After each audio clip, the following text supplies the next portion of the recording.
I was in my garden, deadheading the roses, and enjoying the morning sun on my shoulders, when my phone buzzed with a message that would change everything.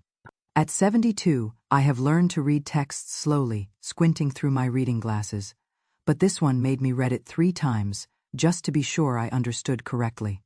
Hi, Eleanor. We have been thinking about the ceremony setup.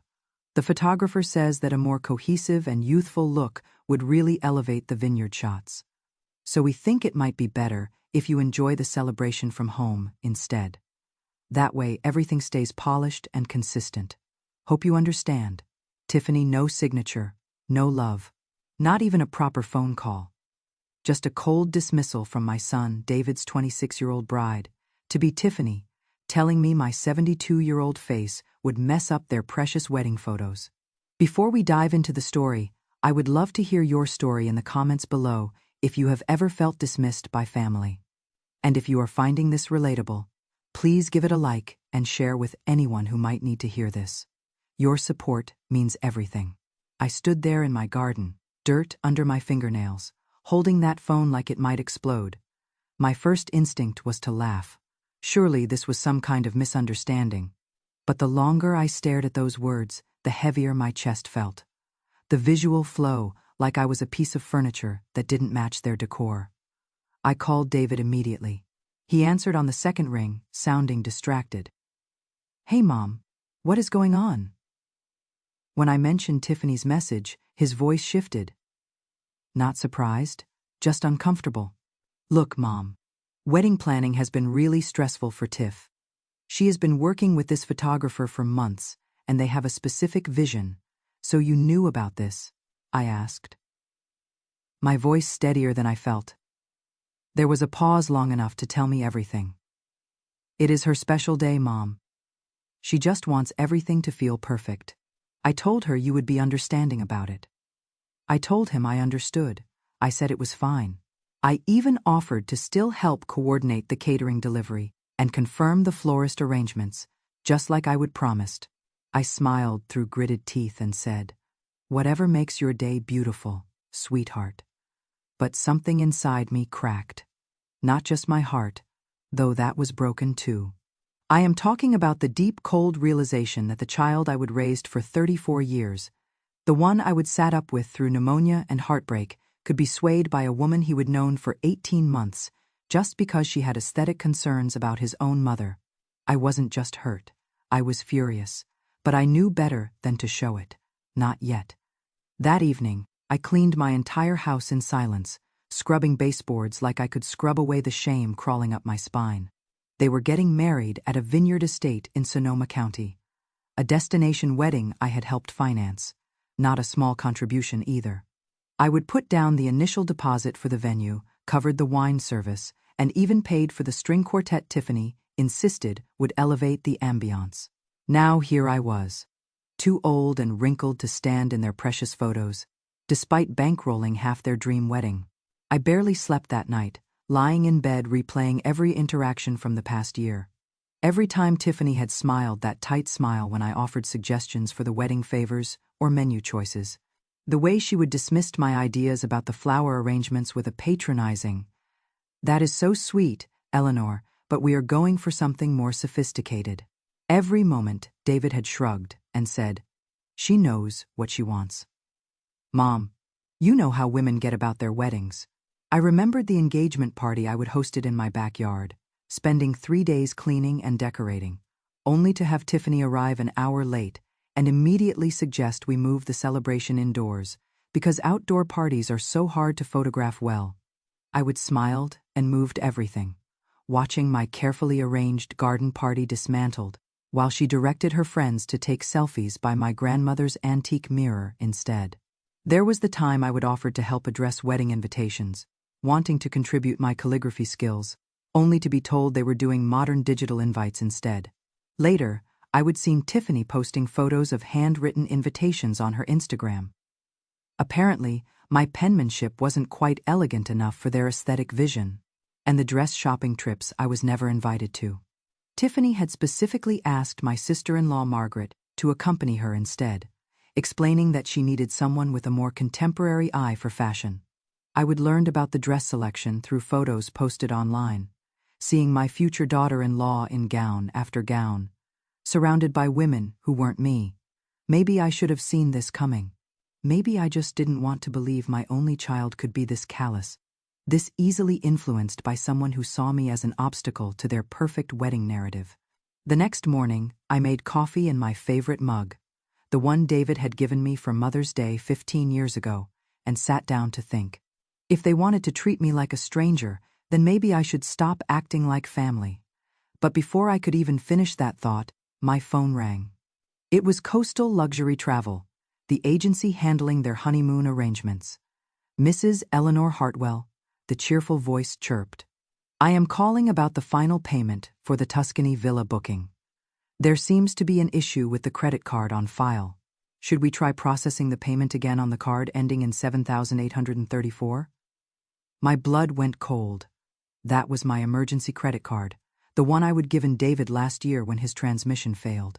The one he promised he would destroy after I helped him with the car repairs. What is the name on the booking? I asked, though I already knew David Hartwell, with companion Tiffany Wilson.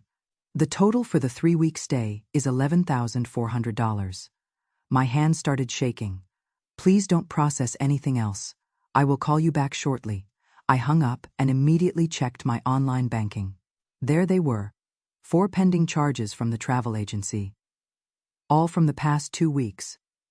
Villa rental, cooking classes, wine tours, spa packages. All charged to my card without a word of permission. They would assumed I would fund their honeymoon, like some kind of anonymous benefactor. No conversation, no request. Just quiet theft disguised as family obligation. At that moment, something shifted in me. The hurt transformed into clarity, sharp, cold, and absolutely certain. I called my bank first, canceled the card, and blocked all pending charges. Then I called Coastal Luxury Travel back. Yes, I would like to modify the Tuscany booking, I said. Change it to a single traveler under Eleanor Hartwell. Add the premium wine tour package and the private chef service. And please remove David Hartwell and Tiffany Wilson from all associated reservations. The agent paused. Should we notify them of the changes? No, thank you, I said smoothly. I will handle that myself. I hung up, pulled out my passport, and started packing. No tears, no rage, just quiet, methodical satisfaction. Let them arrive at the airport and discover their romantic getaway had vanished. I wasn't going to beg for a place at their wedding. I was going to disappear and take their dream vacation with me. The morning I left for Italy, I placed a handwritten note on my kitchen counter where David would see it if he bothered to check on me. It simply read, "Gone traveling. Don't worry about me.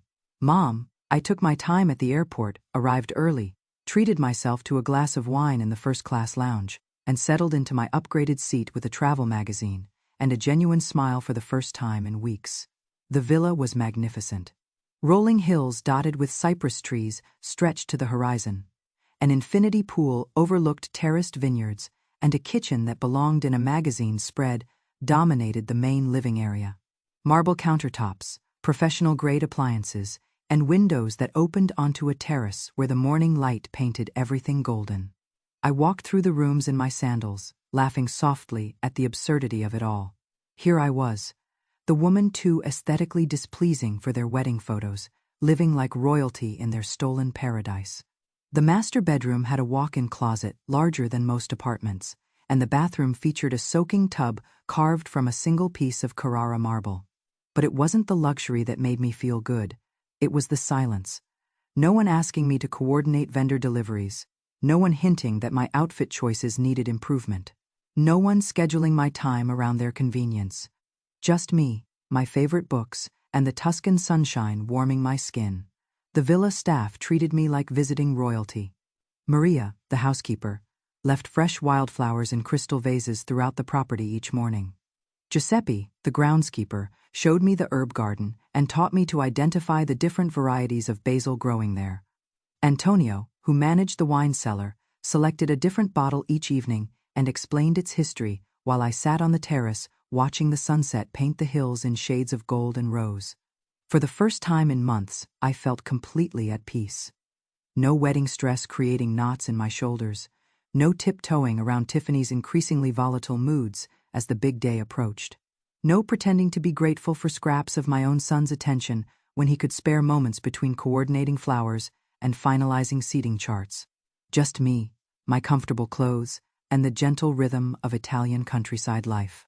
On my third day, I joined a cooking class with other solo travelers, a retired teacher from Chicago, a widow from Portland, and a divorced nurse from Atlanta. We learned to make fresh pasta and drank wine that cost more per bottle than most people's grocery budget. That evening, I posted a photo of our group laughing over dinner, wine glasses raised.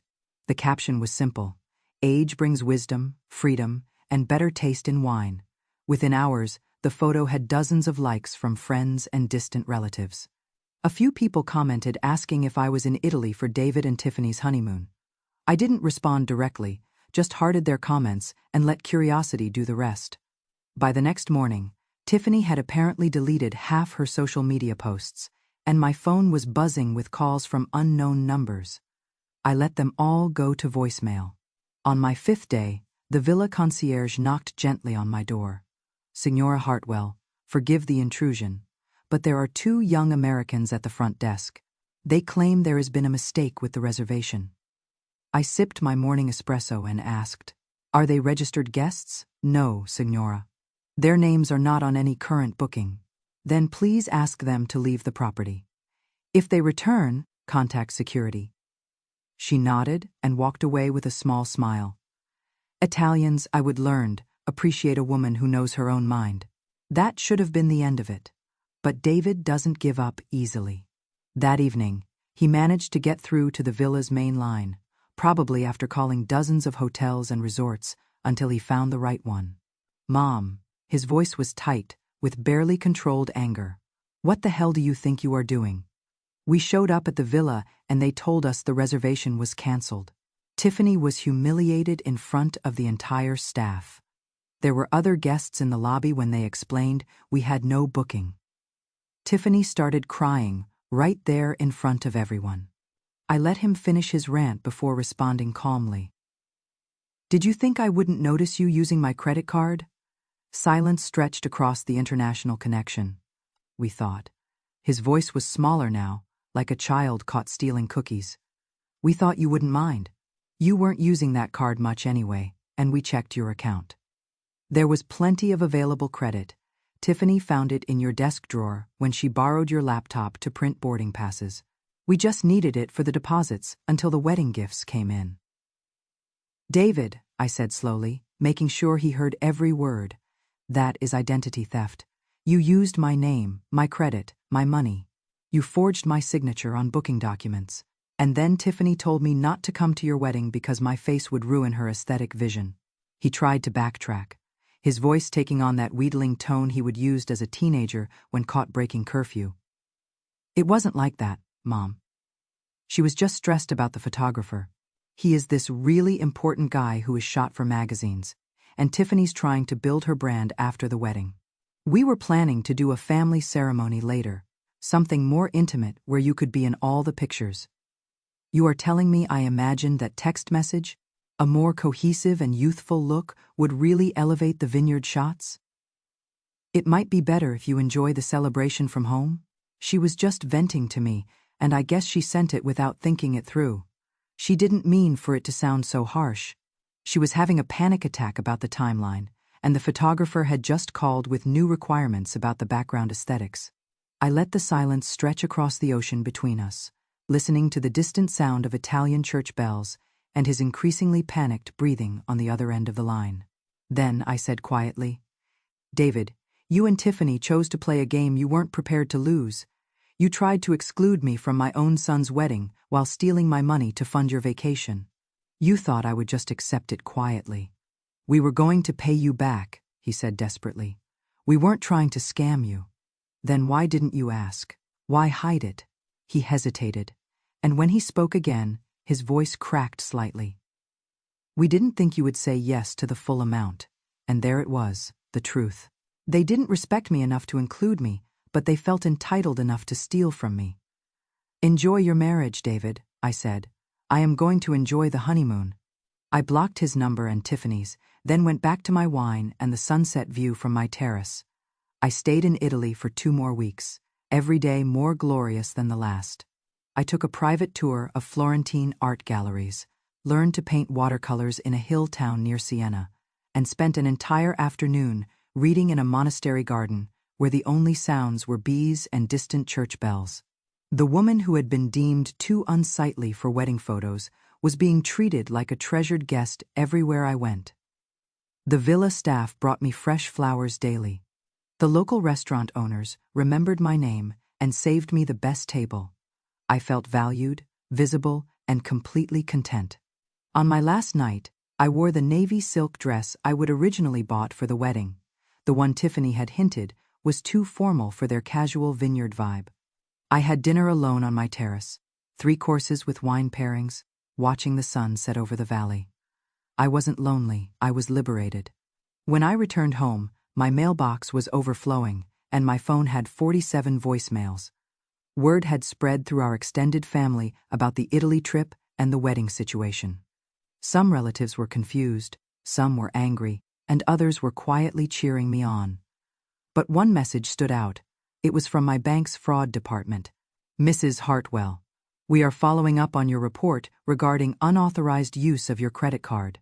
After reviewing the case and confirming the identity of the unauthorized users, we are prepared to file formal charges if you choose to proceed. Please call us to discuss your options. I sat in my kitchen, surrounded by unopened mail and travel souvenirs, holding that message like a loaded gun. How far was I willing to take this? Because suddenly, this wasn't just about a canceled honeymoon. It was about respect, about boundaries, about a son who thought his mother was disposable. I called the bank back. Yes, I said. I would like to proceed with pressing charges. 3 days later, I was in my garden again, tending to the roses that had grown wild in my absence, when my neighbor Patricia came rushing over with her tablet. Eleanor, she whispered urgently. Have you seen what is happening online? She showed me a post that had gone viral. Someone had screenshotted a story about a bride who banned her future mother-in-law from the wedding for being aesthetically unsuitable, only to have the mother cancel their honeymoon and take the trip herself. It had hundreds of thousands of shares. The comments were brutal for Tiffany, supportive for the anonymous mother. Some people had even tracked down David and Tiffany's wedding registry and were leaving pointed reviews. I hadn't shared the story myself. It was Tiffany's cousin who had posted it, apparently feeling guilty about staying silent. She hadn't named anyone directly, but our extended family quickly connected the dots. Tiffany tried damage control, changing her social media handles and locking down her accounts. But the internet never forgets. The story kept spreading, each retelling more dramatic than the last. The most satisfying call came 2 days later. It was from the wedding photographer, the one I would paid a substantial deposit to. Mrs. Hartwell, I wanted to confirm your refund request. I was contacted by the bride asking me to retain your payment as a family contribution. But given the circumstances described in your email, I believe a full refund is appropriate. Yes, I said. I would like every penny back.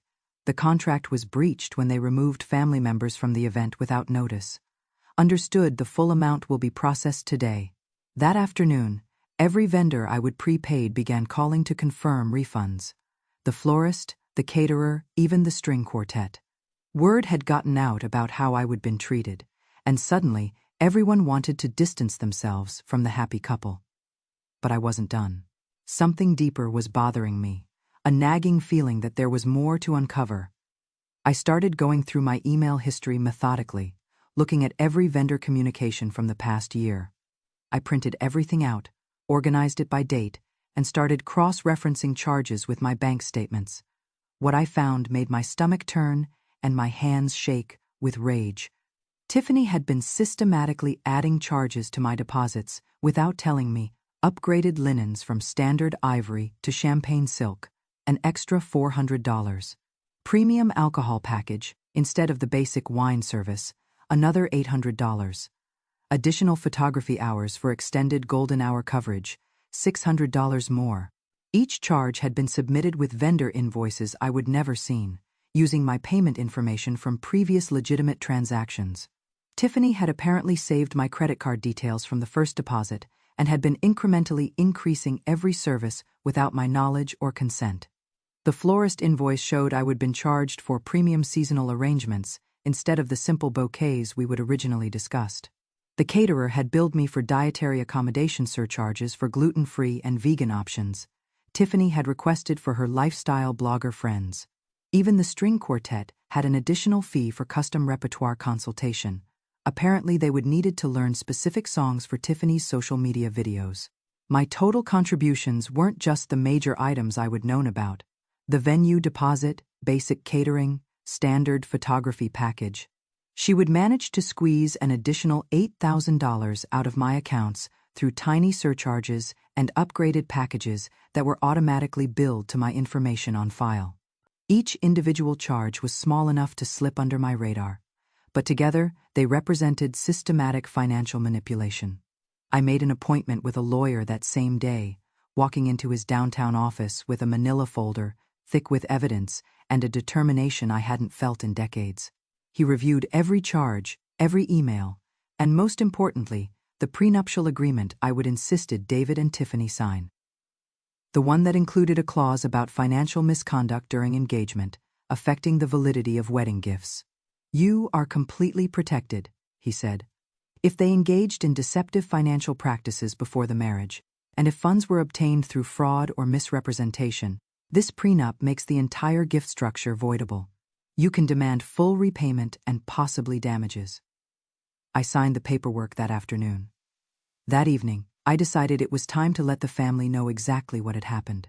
I posted a photo from my Italian trip, nothing dramatic, just me raising a glass of wine on my villa terrace. The caption read, "Sometimes the best revenge is living well." Tuscany was magnificent. It went viral within hours. The comments section became a battlefield between people supporting me and others, calling me petty. But the damage was done. Everyone now knew how I would been treated, and more importantly, how I would responded. 2 days later, David and Tiffany showed up at my front door. They looked terrible, exhausted, desperate, and completely out of their depth. David's usually neat hair was disheveled, and he had dark circles under his eyes, like he hadn't slept in days. Tiffany's makeup was smudged, her designer clothes wrinkled, and her hands were shaking as she clutched a wadded-up tissue. Tiffany was crying before I even opened the door fully, her voice rising to an almost hysterical pitch. "Eleanor, please, you are destroying our lives. I cannot even go to work without people staring and whispering.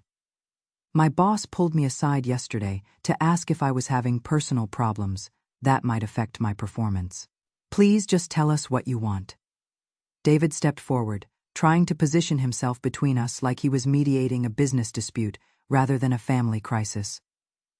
"Mom, this has gone too far. You have humiliated us publicly. Half my coworkers have seen the social media posts. Cannot we just work this out privately, like adults?" I looked at them both. Really looked at them. Tiffany's tears seemed genuine, but I noticed she was still wearing the $300 earrings I would helped pay for when she would borrowed money for interview clothes last spring. David was avoiding eye contact, fidgeting with his wedding ring like it was burning his finger. So when you excluded me and stole my money, that was fine. But now that there are consequences, it is too far. My voice was steady, calm, almost conversational. "We were going to pay you back." Tiffany sobbed, her voice cracking with what might have been genuine remorse or calculated manipulation. "It wasn't supposed to be permanent. We just needed time to get established as a married couple before dealing with all the financial stuff." I reached into my desk and pulled out the folder my lawyer had prepared. "Here is the total amount you took from me with interest and processing fees. $24,000. You have 72 hours to repay it in full, or the criminal fraud charges proceed." David's face went white. $24,000. That is impossible. "It is itemized," I said calmly. "Every charge, every hidden fee, every upgrade you added without permission, plus the prenup clause. you triggered by engaging in financial misconduct. Tiffany snatched the papers. This is insane. You are trying to ruin us over wedding expenses. No, I said. I am protecting myself from thieves who happen to be related to me. They left without another word, but the next day brought a surprise I hadn't expected. A call from Tiffany's mother, Gloria, screaming into the phone about how I was destroying young love and ruining my future grandchildren's lives. Grandchildren? I asked. Tiffany's pregnant, she snapped. Twins, and you are putting them at risk with this legal nonsense, I hung up. 20 minutes later, David texted, Mom, we need to talk. It is about the babies. I didn't respond. Pregnancy doesn't excuse theft, and I wasn't about to be emotionally manipulated by hypothetical grandchildren. The next morning, a sheriff's deputy knocked on their apartment door to deliver the formal legal complaint. I heard through family gossip that Tiffany collapsed in tears and David locked himself in their bedroom for hours. But then something interesting happened. Tiffany's best friend, Monica, called me directly. Mrs. Hartwell, she said nervously, I think you should know something about Tiffany that might change how you feel about all this. She sent me screenshots, text messages between Tiffany and another man, dating right up to the wedding day. Messages about how David was financially stable, but boring, and how she was playing the long game for security. Most damning was a voice message where Tiffany laughed about milking the rich mother-in-law for wedding perks, and admitted she never planned to have a real relationship with me. I forwarded everything to my lawyer, but I also made copies for myself, because I had a feeling I might need them. 2 days before the legal deadline, David came to my house alone. He looked like he would aged 5 years in 2 weeks. Mom, he said, slumping into my kitchen chair. Tiffany left. I poured myself tea and waited. She took money from our joint account and moved in with her sister in Sacramento. She said dealing with you and the legal stuff was too stressful for the pregnancy. I still said nothing. I don't have $24,000, he continued. I don't even have half that. If you go through with this, I will probably have to declare bankruptcy. Finally, I spoke. What about the pregnancy? He laughed bitterly. There is no pregnancy, Monica told me. Tiffany's been lying about that too. The positive test was fake, something she bought online. I set down my teacup carefully. David, do you understand what happened here? You didn't just hurt my feelings or exclude me from a party. You participated in a systematic theft and fraud scheme, orchestrated by a woman who never loved you. He was crying now. I know I messed up. But cannot we just start over? Cannot we go back to how things were? I looked at my son, my only child, the boy I would raise to be better than this.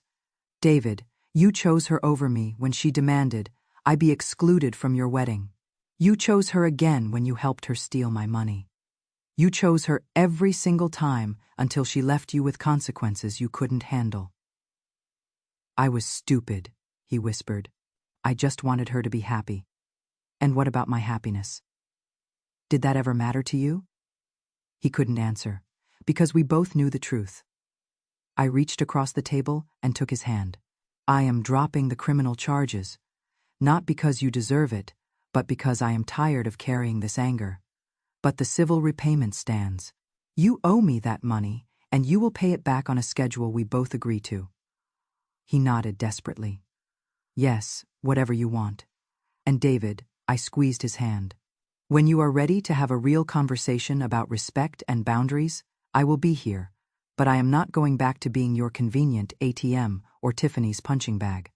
He signed the repayment agreement that afternoon, $500 per month for 4 years, with interest. It would hurt his budget, but it wouldn't destroy his life. The next week, I used part of the settlement money I would already receive to book another trip, this time to Ireland, where I would always wanted to trace my grandmother's family history. I spent 3 weeks driving through County Cork, staying in bed and breakfasts, talking to elderly locals who remembered stories their grandparents had told them. I learned to knit traditional Aran patterns from a woman in Dingle, took photos of ancient stone circles, and felt connected to something larger than family drama. On my last day, I sat in a pub in Kinsale, listening to traditional music and drinking the best whiskey of my life. An older gentleman at the next table, probably my age, raised his glass to me. Sell inte, he said with a smile. To beautiful women who travel alone, and don't apologize for it. I raised my glass back, to wrinkles that tell stories and wisdom that cannot be photoshopped. We talked for hours. His name was Patrick, a retired professor whose wife had passed 2 years earlier. We exchanged email addresses, and he invited me to visit again any time. On the flight home, I realized something had fundamentally changed in me. I was no longer someone's mother first, someone's convenience. Second, I was Eleanor, a woman with her own interests, her own money, her own adventures. David sent periodic emails, apologies, updates on the payments, occasional attempts to rebuild our relationship. I responded politely, but didn't invite him over. Trust, once broken this completely, doesn't heal quickly. 6 months later, I sold my house and bought a smaller cottage near the coast. Patrick came to visit, and we explored California wine country together. I joined a book club, started taking painting classes, and discovered I was actually quite good at watercolors. My final post about the whole incident was a photo of my new cottage garden, taken just as the sunset painted everything golden. The caption read, "At 72, I learned that family isn't who you are born to. It is who chooses to see you, include you, and treat you with dignity. Sometimes, the best gift you can give yourself is the courage to walk away from people who don't value your presence." It received over 500 comments from women sharing their own stories of standing up to family members who took them for granted. I read every single one and responded to many with encouragement and support. David eventually remarried. A kind nurse named Sarah who made an effort to know me and include me in their lives. It took 3 years, but we slowly rebuilt something resembling a relationship, though it would never be the same as before. As for Tiffany, I heard through mutual connections that she would move to Portland, tried to restart her influencer career, and was dating a tech entrepreneur who had no idea about her history of financial manipulation. I wished her well, from a distance, and went back to my beautiful life. The cottage garden is thriving now. I grow heirloom tomatoes, lavender, and the same roses I have always loved. Patrick visits every few months, and we have planned a trip to Scotland together. Next spring, I wake up every morning in a home that is entirely mine, decorated exactly how I like it, filled with books and art and memories I chose. My bank account belongs to me alone. My time is my own. My wrinkles have earned their place on my face, and they are not going anywhere. At 72, I have learned that dignity isn't something you are given. It is something you claim. And sometimes, the best revenge is simply refusing to live on anyone else's terms. That is my story. What would you have done in my situation? I genuinely want to know what you think. Drop your thoughts in the comments below. Have you ever had to stand up to family members who took you for granted? Have you experienced the particular cruelty of being excluded from important family events? And if this resonated with you, please share it with someone who might need to hear it. Sometimes we all need permission to value ourselves enough to walk away from people who don't appreciate what we bring to their lives. Remember, dignity isn't negotiable, and respect isn't optional, regardless of your age.